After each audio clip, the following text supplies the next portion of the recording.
실제로 이 집이 너무 예뻐서 사진을 골랐는데 한가운데에 있다. 그러면 조금 빛 방향이라든지 위치를 조정해서. 안녕하세요. 프리즈마 연필 드로잉 8번째 시간입니다. 8, 9, 10. 벌써 2월이에요. 3번만 하면 끝나게 됩니다. 너무 시간이 빨리 지나가고 다 열심히 해주시고 멋진 그림들을 보여주고 계셔서 감사합니다. 그다음에 필기를 너무 열심히 해주셔가지고 제가 말실수하지 않을까, 잘 알려드리고 있는가 굉장히 고민이 됩니다. 오늘은 좀 투시에 대해서 이야기해보려고 합니다. 소실점도 그렇고 많이 들어보셨을 요 얘기에 대해서 좀 이해를 하고 계셔야 그 다음에 풍경화 하실 때 또는 그쵸, 풍경화에서 제일 시점이 많이 들어오기도 하고 야외에 나가서 그림 그리실 때에 편안하게 또는 뭐 정물을 그리실 때도 마찬가지고 요 소실점에 대한 이해가 필요한 부분이어서 그냥 간단하게 설명을 드리고요.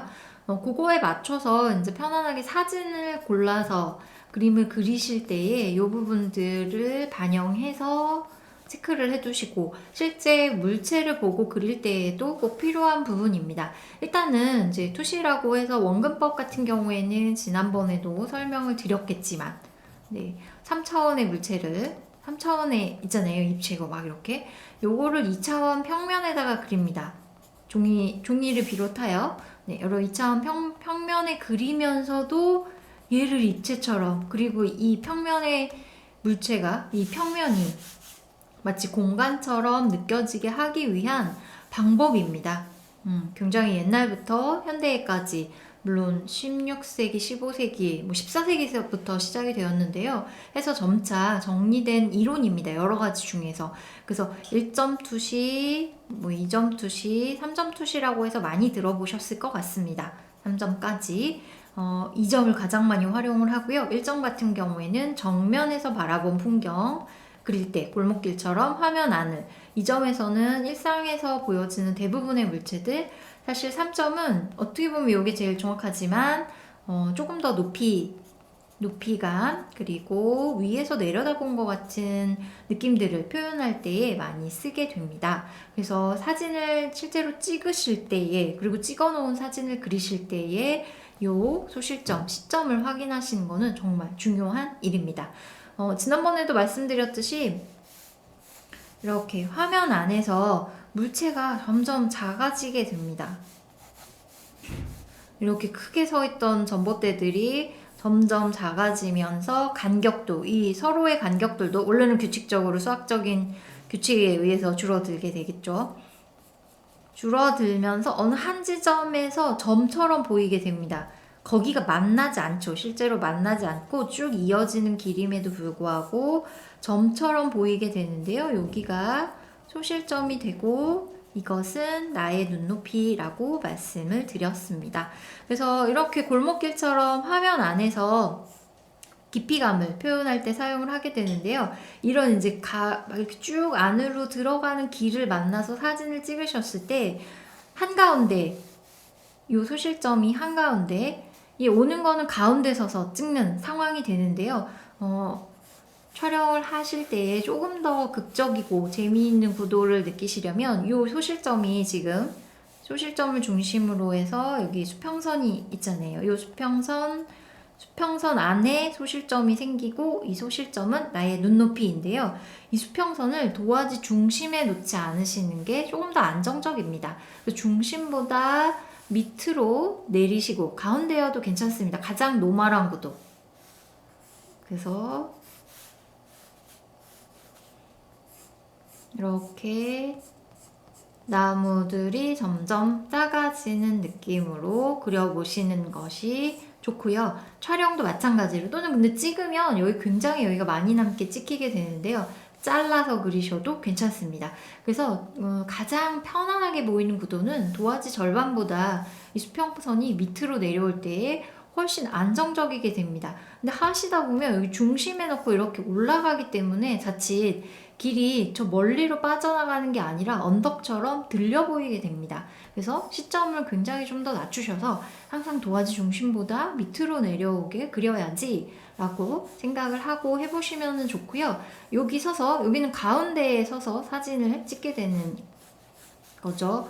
그런데 조금 왼쪽으로 이동하시거나 오른쪽으로 이동하여서 사진을 촬영을 해두시면 더 극적이고 재미있는 구도들을 만들어 나가실 수 있습니다. 오른쪽으로 이동했습니다. 그러면 이쪽이 조금 더 강조가 되고, 네, 이렇게 해서 화면 안에서의 조금 더 새로운 구도들을 연출할 수 있는데요.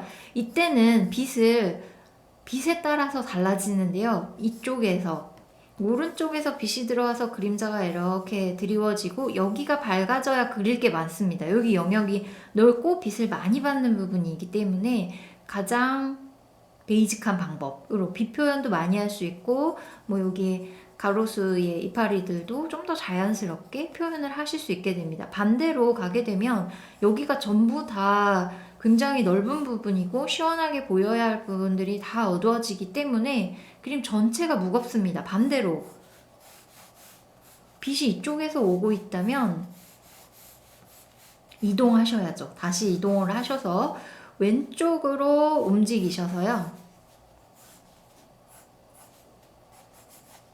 여기가 이제 극적으로 꺾어지고 여기에서 천천히 이렇게, 그래서 이쪽으로 왼쪽에서 빛이 들어올 때 여기 그림자 생기고, 여기 부분이 최대한 밝고 예쁜 색깔들로 많은 것들을 그릴 수 있게 표현을 하시는 게 좋습니다. 그래서 빛이 지금 어디서 오느냐에 따라서 이 가운데에서도 좀 이동을 해서 어디를 좀 남기고 갈 건지를 생각을 하고 촬영을 해두시면 좋습니다.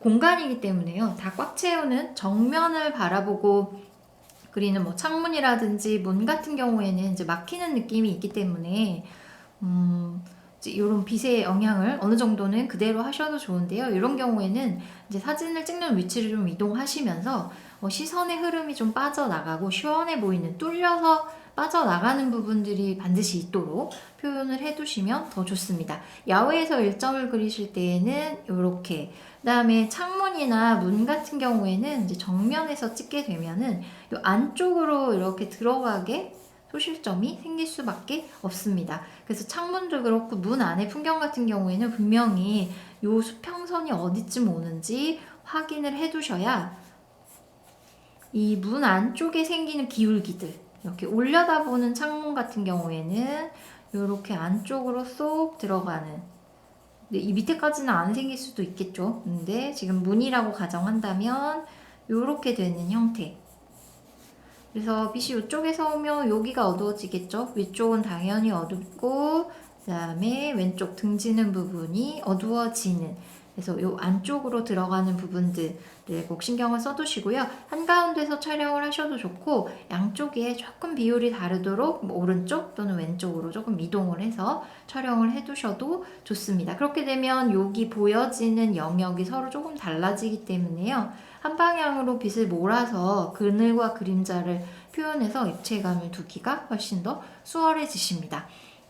그리고 이 점 같은 경우에는 이제 가장 많이 이제 육면체를 통해서 표현을 하게 되는 부분인데요. 여전히 시점을 높게 그리시는 경우가 많습니다. 여기의 각도가 90도보다 더 커지게 120도 뭐 이렇게 여기에 쫙 선을 그으셨을 때요, 이게 많이 벌어지는 느낌, 여기하고 여기의 각도가 좁아지도록 여전히 굉장히 높게 그리시는 경우가 많습니다. 근데 원기둥도 마찬가지고요. 이게 이렇게 높아지시면 생각보다 그리기 굉장히 어려워지십니다. 똑같은 정물인데도, 왜냐면 그때부터는 이 바닥으로 보이는 그림자가 아주 많아지게 됩니다. 그리고 그림자 기울기 맞추기도 어렵고 여기 뒤에 부분까지도 그리게 되면서 뭔가 그림이 굉장히 어렵고, 타원일 때에도 원일 때도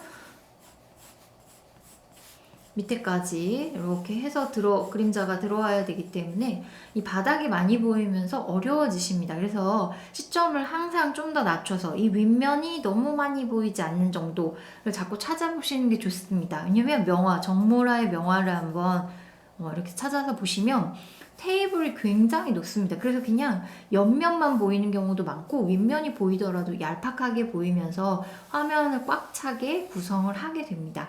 그래서 이런 부분들, 이제 테이블 안에 물체가 놓여져 있을 때에 이 시점을 낮추시는 부분들을 좀 더 신경을 써두시고요. 그 다음에 야외에서 이제 실제로 풍경화를 하실 때, 여기 도화지라고 이제 가정을 하면, 수평선 아까 쭉 그으시고 도화지 중간보다 낮게 들어오시는 게 안정적입니다. 잡아두면 소실점 밖으로 나갈 수밖에 없습니다. 좀 멀리 하시는 게 가장 편한데요. 요 수평선에 걸치는 경우도 있습니다. 이 수평선에 걸치는 경우. 그러면 소실점을 여기쯤으로 임의로 잡아보겠습니다. 건물. 그러면 이렇게 그러니까 올려다보는 형태와 내려다보는 형태가 동시에 나오게 됩니다. 대부분의 나지막한 1, 2층, 3층까지 건물들도 이렇게 표현이 됩니다. 그러니까 시점이 변화하는 지점이 생기게 됩니다. 문이나 뭐 이 앞에 놓여있는, 만약에 여기가 이렇게 바깥쪽으로 계단이 턱이 있다면 여기는 윗면이 보이면서 내려다보는 형태가 되고요. 다시 지붕 같은 경우에는 올려다보는 형태가 됩니다. 이 위쪽 같은 경우에는. 그렇죠? 그래서 여기 대각선을 그어서 지붕을 찾아보겠습니다. 그러면 이렇게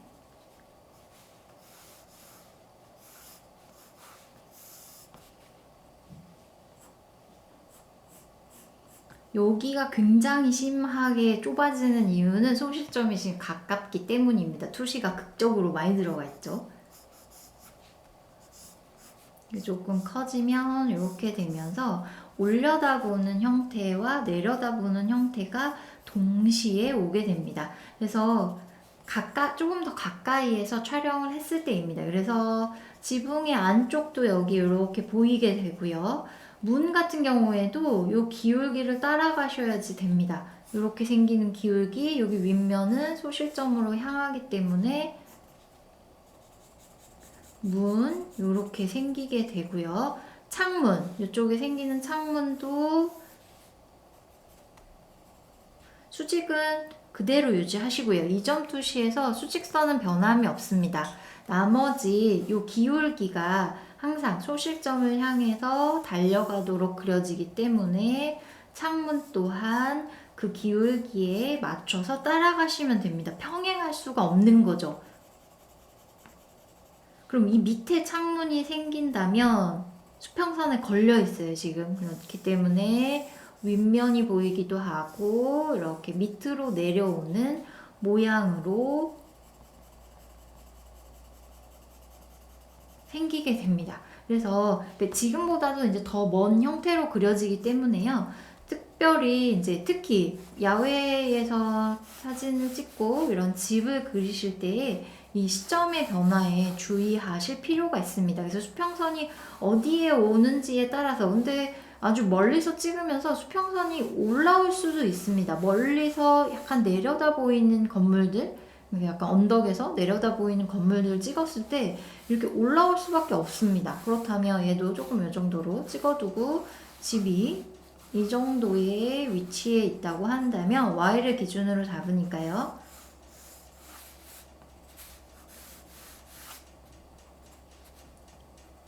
집의 넓이 먼저, 윗면 먼저 이렇게 완성을 해두시고요. 정사각형 집이 되었네요. 수직선 내려둡니다. 집이 끝나는 지점, 다시 소실점을 향해서 달려가고요. 수직선을 제외한 모든 것들은 다 이렇게 평행하지 않고 여기 소실점 두 개를 향해서 달려가게 됩니다. 이렇게 집이 이제 내려다 보이게 생기게 됩니다. 근데 이제 건물이 올라가죠. 이렇게 한층 더 올린다면 여기 지금 수평선이니까요. 이 위에는 다시 이렇게 또 달라지게 됩니다.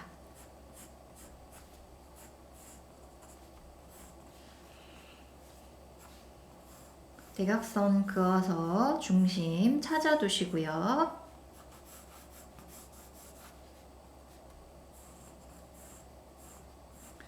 여기에서 이렇게 내려서 딱 떨어지는 지붕으로 가셔도 괜찮고요.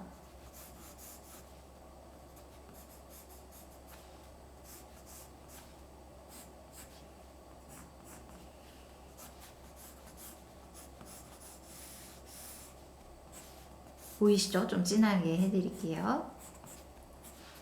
이제 이 지붕에 굴뚝이 있는 경우에 숲 직선은 그대로 올라가고 여기 지붕 끝이 분명히 내려다 보이는 형태였지만 수평선을 넘어가면서 이 지붕에 있는 굴뚝은 다시 올려다보는 형태로 그리셔야 맞게 됩니다. 그래서 하나의 그림 안에서도 시점의 변화가 이렇게 이제 다양하게 생기게 되기 때문에요. 그런 부분들을 꼭 고려하셔가지고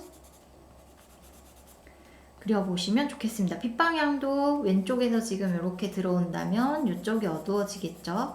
어두워지고 지붕 위로 그림자가 타고 올라가게 되고 이쪽 면이 어두워지게 됩니다. 그래서 스케치 하실 때 일단은 수평선을 찾아두시는 거. 시점이 어디에 존재하는지 시점부터 확인을 하셔야 이 Y를 찾아서 메인 건물의 어떤 기울기들을 정하실 수가 있습니다. 이게 기준이 되기 때문에요. 이 기준을 통해서 나머지 창문도 기울기에 맞춰서 어색하지 않게 그리게 되시고 나머지 문들도 이 기울기에 맞춰서 그리게 되면서 전체를 맞추게 되는 거니까요. 이 시점의 변화에 꼭 집중을 해보시면 좋겠습니다. 사실 이 소실점이 이제 수평선 양쪽 끝에 평행하게 오기 때문에요. 하나는 여기 생기고 하나는 이렇게 밑에 생기지 않습니다. 소점 1과 소점 2는 평행하게 수평선에 생긴다는 거 기억하고 그려보시면 더 좋겠습니다. 구도상 사실 이제 이렇게 가운데에 그리게 되면 어렵습니다. 그러니까 오른쪽으로 조금 치우치게 가시든지 왼쪽으로 조금 치우치게 오시든지 그래서 변화가 있으셔야 뭔가 이렇게 시선이 좀 빠져나가는 느낌 전체적으로 가운데에 물론 이목이 집중되는 느낌은 있으나 조금 더 공간감 부분에서는 좀 공간적인 느낌을 내기가 이런 부분들이 훨씬 수월해지십니다. 그래서 이렇게 오른쪽을 무겁게 하셨다면 빛이 왼쪽에서 오셔야 되고요. 반대로 이쪽으로 왼쪽을 무겁게 잡으셨다면 오른쪽에서 빛이 오게 그려주시는 것이 좋습니다. 이거는 꼭 그렇게 하세요 라기보다 그냥 이게 좀 좋은 방법이에요. 평범하게 하셨을 때 좀 더 안정적인 표현에 대해서 말씀드리는 겁니다. 가끔 꼭 그렇게 그려야지만 되나요? 너무 옛날에 배운 대로만 알려주시는 거 아닌가요? 재미없어요. 이렇게 말씀하시는 것들을 듣게 되면은 어렵더라고요. 그래서 이거 꼭 정답은 아니지만 이런 방향을 해보시면 어떨까 말씀드리는 겁니다. 네, 3점 투시 하실 때는요, 이제 3점이기 때문에 당연히 소실점이 3개가 생기게 됩니다. 근데 소실점이 3개가 생기면서 참 어려운 부분은 밑에서 올려다 본다면 이런 형태가 됩니다. 이렇게 해서 위로 올라가면서 점점 작아지는 형태. 그래서 고층 빌딩을 밑에서 바라볼 때의 느낌입니다. 그러면 사실 이거를 일자로 이렇게 딱 끊었을 때보다 제가 이점 투시에 맞게 이렇게 건물을 그렸을 때보다 훨씬 높아지는 느낌을 받게 됩니다. 문제는 이렇게 그리고 나면 땅을 어떻게 해야 되느냐입니다. 네. 근데 요거를 수평선이라고 생각해 보신다면 저희가 땅바닥에 딱 붙어서 사진을 찍는 게 아니고 키가 어느 정도 조금은 있기 때문에요. 밑으로 내려오시고 여기로 이렇게 올라갈 수밖에 없습니다. 내지는 사실은 이렇게 높게 올려다보는 경우에는 요 위에가 포인트가 되기 때문에 요 밑에가 뭐 나무라든지 버스가 지나가고 이렇게 하면서 어느 정도는 좀 이제 커버해서 그리시기가 또 수월해집니다. 반대로 높은 곳에 올라가서 내려다보는 형태로 그리게 되실 때에 조감도 같은 경우죠. 옥상까지 건물의 꼭대기까지 또 보이게 됩니다.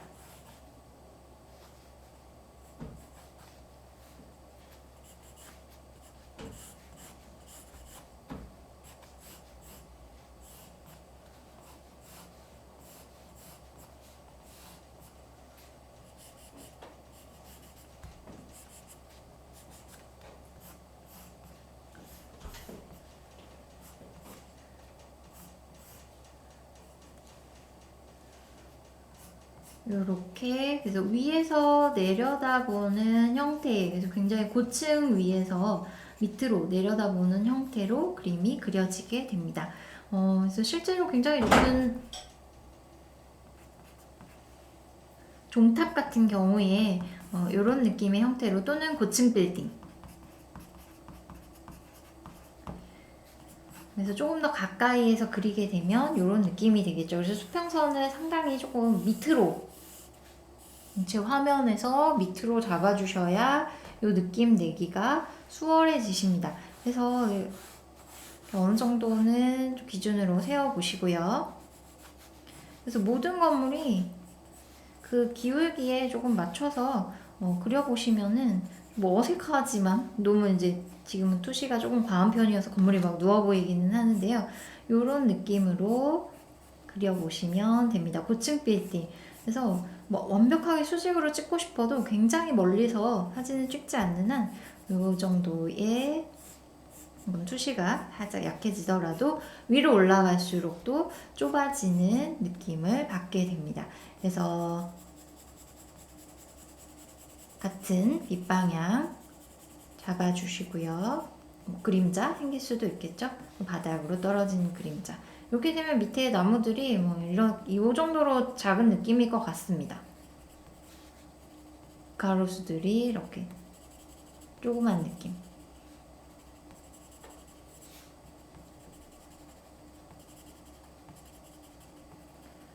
그래서 이 투시별로 정육 면체를 연습하는 부분은 매일매일 드로잉 30차시에 가셔도 8차시였던 것 같습니다. 거기에서 이제 소실점 또 자세하게 그리는 부분들이 나와 있으니까요. 조금 부족하신 부분은 한번 거기서 찾아보셔도 좋고, 이제는 사진을 찍으시거나 또는 이제 사진을 골라서 그림을 그리실 때에 실제로 이 집이 너무 예뻐서 사진을 골랐는데 한가운데에 있다. 그러면 조금 빛 방향이라든지 위치를 조정해서 그리실 수가 있기 때문에요. 위아래 좌우 여백을 조율하시면서 화면 안에서 조금 안정적이게 보이게 되는 구도들을 찾아가시면 좋고, 실제로 그림을 그리실 때에 수평선을 그어서 기준이 되는 이 아래가 아니죠. 이 윗부분 수평선을 그었을 때에 여기처럼 너무 위에서 내려다본 것 같은 형태 말고 조금 더 시점을 낮춰서 그림을 그려보시면 좋겠습니다.